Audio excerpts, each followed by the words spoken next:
Salve, rapaziada. Introdução aqui à nossa primeira videoaula, certo? Bom, vamos estar explicando aqui a introdução dos cheats, certo? Bom, primeiro que vocês têm que saber que existe dois tipos de cheats em qualquer jogo, certo? Vamos lá. Começa pelo external. O external se trata praticamente de executáveis e tal. Vou estar explicando aqui como que funciona um external, certo? Vou estar desenhando aqui no Python para explicar tudo para vocês. Tá, aqui temos o nosso programinha, tal. Aqui temos o nosso jogo, certo? Tá, aqui tá o jogo bonitinho, pá. Tá, o que que acontece? O que que o external vai fazer? O external vai modificar esse jogo, vai hackear esse jogo, certo? Só que o pulo do gato vem aí. O que que acontece? Ele não tá dentro do jogo. Esse cheat não está sendo executado dentro do jogo, ou seja, ele tá fora. Ele tá sendo executado no seu Windows, certo? Tá, aí você me pergunta, o que que muda ele tá sendo executado no meu Windows? Como ele tá fora do jogo, sendo executado no Windows, o que que isso vai fazer? Vai tornar ele menos detectável, certo? Porque ele fica mais difícil de detectar, por conta de não estar dentro do jogo, certo? Então, basicamente, é um executável. É, vou dar uma forma bem resumida aqui, é basicamente aqui uma janela e aqui outra janela, certo? Aqui tem você e aqui tem seu vizinho, certo? Aqui você não consegue ver totalmente dentro da casa do seu vizinho, então você não vê o que ele está planejando, entende? Então é basicamente isso, de forma bem resumida aí, certo? De forma bem prática, certo? Tá, e qual que é o outro tipo de cheat que existe? Tá, é o famoso internal, certo? Vou estar escrevendo aqui, ó, só DLL para ficar mais fácil, certo? Tá, o que que acontece? Ele, diferente do external, ele é dentro do jogo, certo?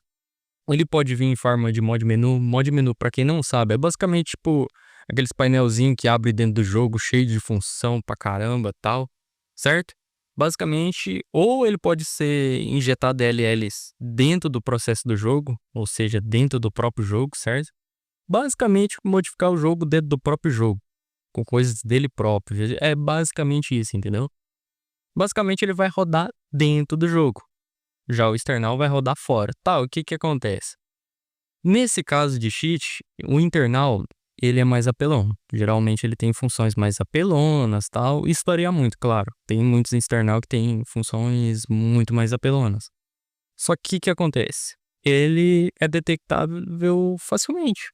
Facinho, o anti-cheat vai lá e cata o cara e pum, toma um ban aí e boa, sabe? Porque tá sendo dentro do processo do jogo. Então é muito fácil mesmo ser detectável, certo? Tá. Falamos os tipos de cheat aí, certo? Agora vamos falar sobre anti-cheat. Anti-cheat, certo? Vou estar colocando aqui, ó, só de exemplo, certo? O que que é um anti-cheat? Anti-cheat pode ser basicamente dentro do próprio jogo também, ou às vezes alguns jogos utilizam programas externos de anti-cheat. Um exemplo é o Valorant, que usa o Vanguard, certo? Que fica monitorando seu PC a todo momento ali, tudo que você executa, o que você usa, tudo para saber ali o que está acontecendo no seu PC, certo?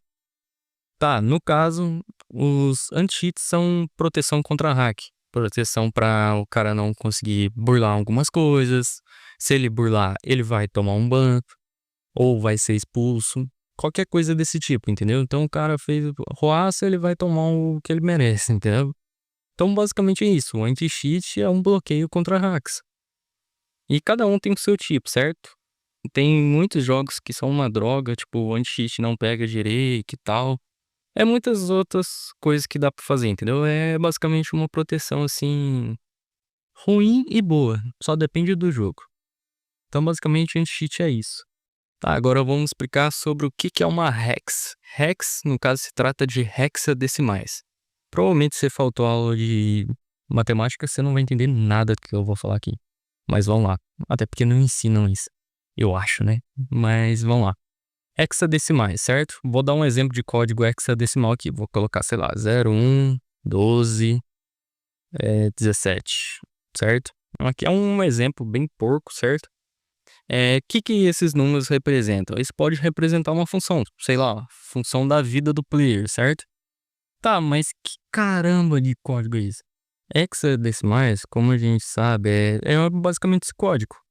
Claro que eu fiz um de forma aleatória e tal, mas o que acontece? Todo computador tem uma memória RAM, certo? O que acontece? A memória RAM, ela armazena tudo. Claro que de forma assim, você desligou o PC, tchau, acabou tudo. Só que o que acontece? Os jogos armazenam dados, às vezes, de vida, depende do jogo, claro. Vida, dinheiro, coisa do tipo assim, ele vai armazenar na memória. Tá, o que acontece? O nosso computador, ele entende códigos binários, ou seja, isso aqui, 010001, só isso, 010, sabe? É códigos assim, códigos binários, certo? Ele entende e interpreta dessa forma.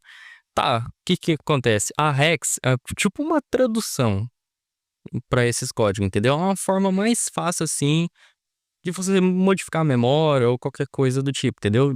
De trazer esse 0010 de uma forma mais fácil de ser modificado, entendeu? Porque você não vai ficar lá igual um doido, ficar olhando lá 0101 vai dar sei lá o quê. Você não vai ser doido de ficar fazendo isso, claro. Você nem vai saber, né? Porque você é burro. Tá. Aí, começo de conversa, tá? Aí eu tenho aqui, sei lá, que nem eu dei exemplo, função da vida, certo? Aí o que acontece? Eu vou modificar esse valor, sei lá, eu vou colocar qualquer um. Tanto que eu nem vou dar exemplo aqui, porque é uma hex aleatória. Só que eu inventei na minha cabeça aqui. Aí eu deixo a vida, sei lá, infinita, certo? Modificando esses valores. Aí o que acontece? Eu vou estar modificando a memória RAM do meu computador. Basicamente, a informação que está lá dentro. Porque o jogo armazena a informação da vida dentro da minha memória RAM. Claro que isso depende do jogo. E eu vou lá e modifico esse padrão e deixo ele infinito. Ou seja, eu vou estar modificando esses valores aqui para deixar ela infinita. E o computador vai estar interpretando em códigos binários, certo? Na memória RAM. Aí o que acontece? A memória RAM passa esse dado, você modifica esse dado. Então a memória RAM vai entender que você está com vida infinita e o jogo também vai entender que você está com vida infinita. Ou seja, pronto, você burlou a memória RAM. Você basicamente modificou sua memória RAM de forma meio doida aí, mas é basicamente isso, entendeu? Então é coisa fácil de se entender, não muito difícil, é só ter paciência. Tá, vamos lá. Agora a questão de funções, certo? Vamos para a parte mais legal que eu gosto aqui, ó. O que é um aimbot, certo? Claro que eu tô falando aqui, esse negócio não é avançado, certo? Tá, aqui suponhamos que é a minha mira, certo? E aqui é a cabeça do player. Tá, o que acontece? Eu vou atirar e simplesmente minha mira vai para a cabeça do cara. Emulador, né? Se for emulador, dá uma agachadinha. Se for emulador, dá uma agachada. Ai, Calica, caí com o emulador muito bom. Ai, tomou na... Em qualquer lugar que eu atirar. Então, basicamente, ele vai pegar e fazer grudar na cabeça do cara. Não tem segredo, certo? Isso, muitas das vezes, a gente usa a câmera do jogo própria para fazer isso. Através de offsets ou qualquer porra também. Hexadecimal também dá. Só dando um exemplo, claro. Outra coisa também é o famoso Shemes. Algumas pessoas chamam de ESP, certo? Que basicamente, para quem não sabe, isso aqui obtém informações do jogo, seja através de offset ou da própria memória, ou qualquer outro tipo de dado, certo? Vai obter as informações do player. A vida, o estado que ele tá, a vida. A vida eu já repeti, né? Burro pra caramba. Tá, vai mostrar a arma que o cara tá, vai mostrar onde ele tá. Você pode, tipo, contornar o player com um desenho e ele vai aparecer lá atrás da parede e tu vai ver ele lá bonitinho. É basicamente isso. E é difícil detectar uma função desse tipo. Claro que depende. Se for um interno, é mais fácil. Agora, se for um external, é bem complicado de estar detectando, certo? Mas, de forma resumida, essa foi a nossa introdução aí, certo? Essa foi nossa mini aulinha. Bom, aos poucos eu vou estar trazendo umas aulas aí, rapaziada, e vou estar abrindo um curso futuramente, quem sabe. Mas, de qualquer forma, muito obrigado pela visualização aí. E deixa o seu like aí. Se não for pedir muito, é isso. Valeu! Vou te dar um conselho. Se você tentar e falhar, parabéns.